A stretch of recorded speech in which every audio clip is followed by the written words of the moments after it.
Hello everyone and welcome to this very special episode of House, the Shared Living podcast. Now today we are partnering with Fusion to celebrate the launch of their very special new PBSA in Brent Cross, London. Firstly, some introductions. I'm Dan Smith from Resi Consultancy and Verbaflow AI. I'm Deenie Lee from the Property Marketing Strategists. And I'm Sarah Canning from the Property Marketing Strategists. And a very warm welcome to our special guests, Sarah Turner-Jones, Richard Ward and Chris Cater. Hi. Hello. We'll let you guys introduce yourself very shortly when you start your answers. Now, most importantly, thank you very much to Fusion for inviting us here. Now, we saw Laura getting a little teary when she was thanked by Nigel just a second ago, and for good reason. This is an incredibly special building, and I was talking to a few people earlier, Rich Brenner among them, and I think you'd be really hard pushed to beat this in the UK and Europe. Only thing you're missing is probably a swimming pool on top. But realistically, this is arguably the best PBSA in the UK in particular. So congratulations to the team at Fusion, first and foremost, and thanks very much for inviting us here. Now, we had a great session earlier, talked about how Brent Cross was effectively a wasteland with a Toys R Us, and quite how much the area has improved and is planning to be improved is really quite something. I think it's a really special and unusual story. So we'll dig into that in a little bit with each of our guests. But yeah, for our listeners who can't necessarily see the building we're in, it's definitely worth checking it out online. It is very, very special. Do come and visit here if you can and you get the opportunity. So it really does blend that sort of, place to work, study. It's full of leisure facilities as well. Plenty of residential homes, rental homes, acres of green space, all in an urban area of northwest London. So very, very unusual. But today we are here specifically to talk about the London market and why it's such a hot topic. Now, we hear all the time people talking about London and the regions in particular. Now, Sarah, Richard, Chris, why do you think that this is, London is such an exceptional case and so different to elsewhere? So I guess from a data standpoint, we, again, typically exclude London from kind of national analysis. One of the main reasons for that is price point. Clearly, London is obviously a lot more expensive than some of the regionals. So that's number one. I think the second one that is probably less well known, but is definitely very relevant, is the probably lack of a well-defined HMO market specifically for students. If you go to any of the regional cities, there are specific HMO markets designated for students. In London, that's not really the case. So those are the two, I guess, defining factors. We'll probably come back to transport links a bit later, so I'll leave that for a little bit later. But those are the two main points. Carry on. Hi everyone, I'm Sarah Turner-Jones, Cushman & Wakefield, mainly student accommodation, universities. So we spend a lot of time with the universities in London navigating the London Plan, which makes London very special. It's trying to deal with one of the kind of key issues about how anybody who is good enough to be in London can find a room. And I think that's one of the key points about London is it's an impossible Rubik's Cube of demand and supply. It's really hard to be able to find right locations, be able to put supply in the right place because of the cost of land and the competition for land, and now the cost of finance. And so all of the things lead people to be more creative about where they go, what kind of stock, but it then is down to what is going to be a really student-friendly place that anybody who is a student in London would like to be in. And I think Fusion have done a fantastic job here as part of Brent Cross being a fantastic utopian new mini city inside a city. Yeah, I'd agree. And Chris, what are your thoughts? I think they've covered most of it. I think the couple of bits that are particularly unique about London are quantity of universities. So you get an incredibly diverse student population, not only from an ethnic perspective, but you also get it from where they're studying. So you've got an awful lot of people that can commute to university from an awful lot of places. So that kind of structure that you may find elsewhere in the country, where there may be one or two other universities in that town or city, as Richard said, HMO markets that are very, very clear. There isn't any of that, so there's an awful lot more diversity of choice within London, but also there's a restriction in choice as well, because you kind of have to take what you can get from an affordability perspective and other bits and pieces. So it's a very unique place to try and to try and sell student accommodation. We'll come back to that shortly, Chris. Sarah, I just want to go back to something that you said. I guess when we're talking about London as well, we've got central London and we've got greater London, and that has its kind of, I guess, challenges and, demographics and, challenges with that as well. So I guess how does the London Masterplan kind of feed into greater London and kind of the suburbs and the regions? We're not just talking about central London. Yeah, so every borough has a role to play, and they all pretty much comply, not all of them, but most of them comply with the principles of the London Plan, which is to be able to, all schemes that come through, you have 35% of the rooms at 55% of the maximum student loan for people studying away from home in London. Mouthful. But what that means is everyone has to think about viability from a provider's perspective. Where can I actually find a location where I can make those sums stack up? But the boroughs all, they comply in principle, but they all add something on according to their own particular needs. And I think actually when you think about what boroughs are after, students are an important part of the community. They are footfall. They are different times of day. They bring youth. They bring the ability to stay longer than just being a student. So talent creation and community creation and vibrancy. And that all kind of feeds into the regeneration agenda of lots of councils. And so different councils take a different view as to how important that is. So your Westminster Council, they're already very vibrant. They don't really think of students as something which is a catalyst to something new, whereas what's happening in Barnet and Brent and, what's already happened in Wembley, you can see that students have become a real integral part of that community creation. And do you find that different boroughs treat students differently and treat PBSAs differently, and some more supportive than others? I think they all go through a cycle. So some come in being incredibly enthusiastic and not knowing much. But if you open the doors, so for instance in Southwark, which has transcended the London Plan, has asked people to go about their business in a different way, it's attracted an awful lot of applications from student providers. For a long time, they were really happy about that because they were funding their C3 affordable accommodation for the local community. But after that, there are a lot of students that have landed there, and now they're asking for more diligence, really, for their own selves to make sure that that is still the right path for the future. So it's almost like each borough goes through its life cycle with students. Some are really still at the beginning, whereas some have come to a point where they're, having a rethink, let's say. Yeah, and Richard, what's the data showing? Are there any trends or patterns that sort of show London as a very different market, and specifically sort of Greater London versus Central London? Yeah, sure. So I think to kind of touch on the subjects of occupancy, which I know is everyone's favourite subject to talk about. I think, looking nationally, not to sugarcoat it too much, this year has definitely been harder than in more recent years. I know we obviously came out of COVID, massive growth, particularly in international postgrads, and that obviously helped very strong lease up in kind of 23 season. That obviously has somewhat come to an end. Clearly, London has felt some similar issues, but it all comes down to the details. We're in as you mentioned, an amazing scheme in a really great place in terms of transport links. So those schemes that will be successful are the ones that look at those details, and again, talking about London and Brent Cross in particular, great transport links, fantastic product at a price that actually is very competitive if you look at London, and actually in a lot of cases well under what you'd have to pay if you went to central London. So you put that together as a whole package, that starts to become very interesting, and it's those schemes that can essentially have all three of that triangle in terms of kind of price, product and place that are the ones that are going to be successful. So I think certainly, again, it's those schemes that will do well. Yeah, our data show exactly the same. If you're in the right place and if you're very connected in terms of the tube lines, it's almost like a heat map. The veins are hottest, close to the central core, central nervous system of the city. So if you're on a great transportation link and you've got the right product and you're in a student-friendly place, then you've nailed it.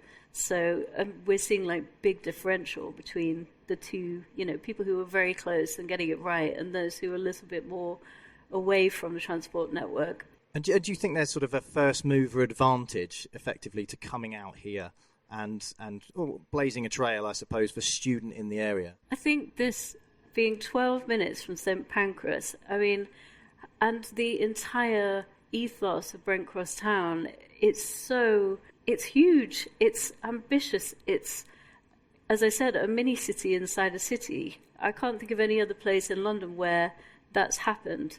It does take time to make a place, but once you've made it and once people can see it and feel it, as they can today, you can totally get on board. And I think that journey is such a compelling one. And the fact that you are here at the ground floor and, with Hallam coming, I think that's such a super proposition as well, because it's not just about the rooms, is it? It's about live, work, play, study, everything in this location. And I think that has created the identity for this area. And I think Fusion being here is fantastic for that. Yeah, it's a truly going to be a sticky city, as they call it. Chris, we're going to come to you in a minute. I just wanted to go back to something that Richard said. I guess that price differential between kind of Greater London and Central London, are you seeing it converge yet at all? Do you think that's going to happen, or are we still going to kind of see that kind of two-tier London PBSA market? Yeah, I think as always, it will come down to the individual schemes. Obviously, those schemes that are, as we've said, well-priced, well-placed will probably push the rents. Those schemes that struggle to fill probably can't. So it's very hard to talk about data and aggregate it as a whole and give you the necessary detail that you actually need to then make those informed decisions. I think going back to something Sarah picked up, though, obviously we're all on this panel somewhere related to data and interested data. The bit that data doesn't pick up is that feeling. So again, the placemaking, you walk along here and immediately you get that feeling of green space, it's open, it's attractive. That's hard to put in a number. And that's the bit that I think gives that extra edge, that if you are maybe in central London and don't have great access to parks or green space, it's hard to kind of put into a figure as such. So I think there probably will still be somewhat of a divergence, but it will come down to the individual schemes. Some schemes will be up, some schemes will be lower than that kind of average. So yeah, as always, the devil's in the detail. I think there's something in the fact that if you can get land cheaper, or if you can differentiate on price within an entire ladder of rents, that's compelling. If everyone's all competing in the same space, it doesn't go that well. So, being able to leave central London does give people the opportunity to compete in a different area of the market, and that is the name of the game at the minute. Now, we heard Richard say earlier it's been quite a tough year for some in PBSA this year, at which point all the agents left. But Chris, how are you finding things in terms of obviously selling this property? It's been relatively tough, but it's got easier week by week by week. The market started slowly. It was, we've talked about this at fair length already, but it's a new product in a new place. Whilst Fusion's built student accommodation for a long period of time, left the market, it's come back to market this year. So you put all of those things together, and we were kind of fighting a bit of an uphill battle. There's really simple things like Google Maps didn't show this place existed until about 6 weeks ago. So you're trying to convince students to trust you when you don't have a brand to trust, when you don't have a building to show them, and you don't have, not even Google's not supporting you to do that. But every week as we've moved on, the building's got better, the completion, we've got closer and closer to having this amazing finished product that we're sat in. And people have started to see that, trust it, can see the areas improving week by week as well. And, we've talked about that first mover advantage. It makes it difficult right now, but it's going to give us a really, really strong position in the kind of 5 years to come. So I think that kind of longer term view from Fusion, that they are in this for the long term. This isn't a kind of get it, flip it, sell it movement. Makes this much, much more simple longer term. And, as I say, we started slowly. We have seen an incredible amount of lease up in the kind of last kind of 4 to 6 weeks. And, we're now kind of coming into this year in an incredibly strong position, which is super positive. And how much do you think that's also down to affordability? Because, the amenities here are, as I've said, pretty much second to none I've seen. But actually, the rooms are at an affordable price point. Obviously, it's not Zone 1. How do you convince people, and international students, but also domestic students, that they don't have to live next to Big Ben or Buckingham Palace or whatever it might be? I think it's just being really, really clear with your messaging and very strong with your communication. You know, I think it's very easy to sit here and assume that if you live, you know, I'm not very good with London, so apologies, but you live in Clapham, you can get to Bloomsbury quickly. Not necessarily the case, right? So it's about going through those moments. You might live in Zone 2, but if you're in the wrong bit of Zone 2 and you're at an institution that's the other side of London, it could take you a week to get there, you know? So whilst we may be in a new part of London that hasn't had that kind of, you know, or doesn't have that noticeable, saleable point of being Zone 1, Zone 2 and those kind of routes, when you start communicating with students properly and, you know, having a very, very clear message, you know, long term, it's quite easy to kind of show that it's a really accessible part of London to now live in. It may not have been, but it is now. Are you getting the sense of excitement from students that they're in something at the beginning, that it's kind of going to develop, you know, around them? Yeah, absolutely. Again, you know, we've seen Wembley, we've seen those developments of those other areas. So I think students have got, if they're really interested and care about what's going on, they can see that it's coming and what's happening here, which is incredibly exciting. And, you know, who wouldn't want to live in a brand new building in a brand new location and be like, I was the first, that was my room. You know, I'd be telling everyone years down the line that, you know, 604 was me, that's mine. And, you know, I think that's definitely happening here. I think also there's an element of realism that comes in from working and talking with the universities. They know, and everyone knows, you can't all live next to Big Ben. But what you do have to do is think about what that travel time looks like. Is it reasonable? Does it look like I can get a good value for money, amazing quality product somewhere that is very commutable? And I think people do have to make choices, and they do have to think about all of those options, but in the end they come to terms with the fact that everyone in London has to commute something, and that everybody's trying to make it as easy as possible to make it really great for students. So what do you think those differences are for, you know, do universities have that different accommodation needs in London compared to the rest of the country? Obviously you've talked about commuting there, but are there some other differences that London universities have? There's some things that are very similar between all universities. They don't just house one type of student at one price point. They house and have to house everyone at every single type of, you know, all kinds of diverse needs and all kinds of price points, and that makes them special. And the London Plan helps to cater for that at the kind of, you know, affordable end of things. But I think the thing that is special about London is it's really hard to own the whole student experience. So if you're in a campus in somewhere out in the country, then you do have a lot more kind of control over how things go. Whereas here, you're in a big place, people are coming from all over the world, and you're having to kind of help them navigate a much bigger system that you only have a little bit of control over. And I think universities do get that. You know, in London, it's a very different way of operating. And I think that's absolutely true. And I think what you're saying around this is a new place and you're building up that reputation and what it is. And I think we've got to encourage more students to understand that there's lots of different places in London to live. And if you've got those transport links, you can get there. What else do you think needs to be done in London to open up more opportunities for students living in less obvious spaces? I think it's back to something that Chris said: information, advice, guidance, understanding, open days, tours, talking to people. You know, until you can go there, you can't imagine it. It's one of those things that will continue to evolve, because there is student accommodation coming up in all kinds of places.